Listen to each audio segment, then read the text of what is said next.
रहे हैं ना? कितनी बार बोला है कि शाम ढलने से पहले घर आया कर। आज विनय सर का लास्ट डे था स्कूल पे, तो मैंने सोचा कि हम लोग सब चाट खाने चले जाएं।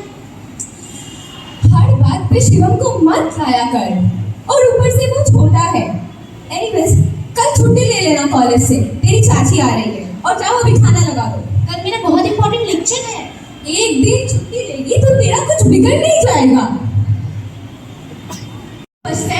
I quit the exam as well, but the job?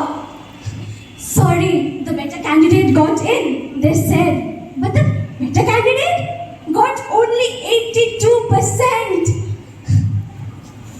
আর আমি তো 3 বার পরীক্ষা দিয়েছি, তাও পেলাম না চাকরি। আমার বাবা অসুস্থ, ডাক্তারও দেখাতে পাচ্ছি না, ওষুধও খাওয়াতে পাচ্ছি না ঠিক মতো।